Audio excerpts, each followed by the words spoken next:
Wellness Rhythm Show. Find your rhythm. Live your wellness. Y'all, let me tell you something embarrassing. Last winter, I sat in a freezing cold shower for 60 seconds and I was convinced I was going to die. Like full panic. And then afterwards, I felt genuinely, weirdly incredible. Right, so that experience you had, that weird post-suffering glow, there's actually a fascinating molecular explanation for it. And it connects directly to how we age at the cellular level. Which is exactly why we're diving into thermal stress today. We're talking saunas, cold plunges, and the tiny proteins inside your cells that may literally be the key to aging better. And I want to be clear from the start, this isn't biohacker fantasy. There is a serious peer-reviewed body of research here. Finnish epidemiologists, Harvard physiologists, and some genuinely surprising data from the University of Eastern Finland. So let's start from the beginning, because when I first heard the term heat shock proteins, I thought someone was pulling my leg. Well, what even are these things? Right, here's what I've learned. Heat shock proteins, or HSPs, are essentially your cell's emergency repair crew. Every cell in your body produces them when it's under stress. Thermal stress being one of the most potent triggers. So stress is actually good here?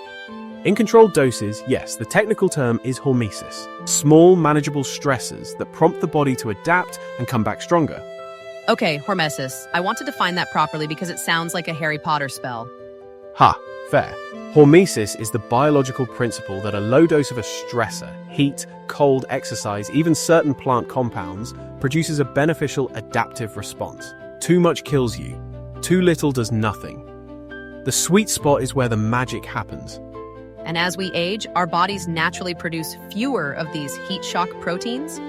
Exactly, and that's the critical piece. Research published in the journal Aging Cell has shown that HSP production declines significantly with age, which correlates with the accumulation of misfolded proteins in our cells. Misfolded proteins are essentially cellular debris.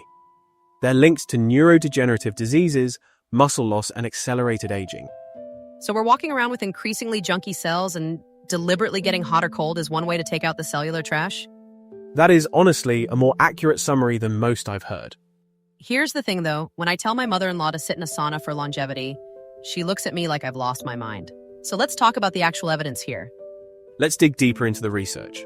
The landmark study is the KIHD study, the Kuopio-Ischemic Heart Disease Risk Factor Study from the University of Eastern Finland. Dr. Jari Laukkanen led it. They followed over 2,000 Finnish men for 20 years. 20 years? That's not a small study. Not at all. Men who used the sauna 4 to 7 times per week had a 50% lower risk of fatal cardiovascular events compared to those who went once a week. 50%. That's a number that should stop people mid-scroll. I genuinely had to reread that when I first saw it. 50%. And the mechanisms they identified included reduced arterial stiffness, lower blood pressure, and critically, upregulation of heat shock proteins. The sauna is essentially mimicking some of the cardiovascular effects of moderate aerobic exercise. Which, can I just say, is a gift for people who are managing joint pain or mobility issues? Because that's a huge portion of our audience. Brilliant point, Emma. And Rhonda Patrick, the biomedical scientist who has really brought this research into public discourse, has noted specifically that sauna use may offer exercise mimetic effects, meaning it replicates some benefits of exercise at the cellular level without the mechanical load on joints. Now, let's talk about the cold side of this, because cold plunging is everywhere right now, and I want to know if it's actually doing something or if it's just, very dramatic content for Instagram. Both, honestly. But the science is real. Cold exposure activates a different set of pathways. You get a surge of norepinephrine, sometimes up to 300% above baseline, according to research cited by Dr. Andrew Huberman at Stanford. Norepinephrine. That's the alertness and mood chemical, right? Correct. It's a neurotransmitter and hormone involved in attention, mood, and stress resilience. But cold also triggers something called cold shock proteins and activates brown adipose tissue, which is metabolically active fat that generates heat and burns energy. So cold literally activates a different kind of fat that burns fat? That's wild. It's not a weight loss silver bullet, and I want to be careful there. But yes, cold exposure does activate thermogenic pathways that have metabolic implications. Okay, and here's where I want to push back a little, because this is where Emma the skeptic shows up. I've seen people claiming that you need ice baths every day. that it has to be brutal, that you need to suffer. And I think that's putting people off who could genuinely benefit.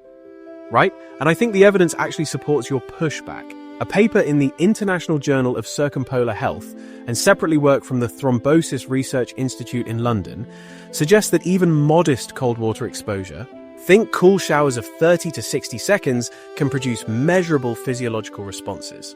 So the bar is not as high as the shirtless dude jumping into a frozen lake at 5 a.m.?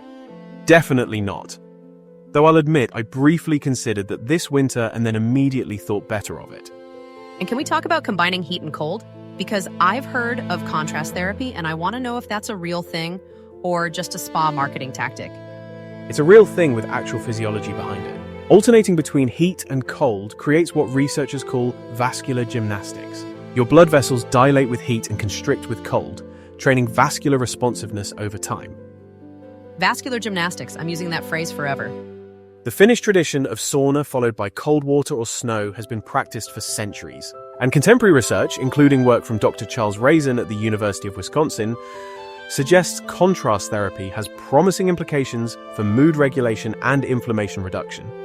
Okay, y'all, if you're finding this as fascinating as I am, please do us a favor and hit that like and subscribe button right now. It genuinely helps us get this kind of evidence-based content in front of more people who need it. And we do read your comments. If you've tried sauna or cold exposure, tell us what actually happened for you. The anecdotes alongside the science are always interesting.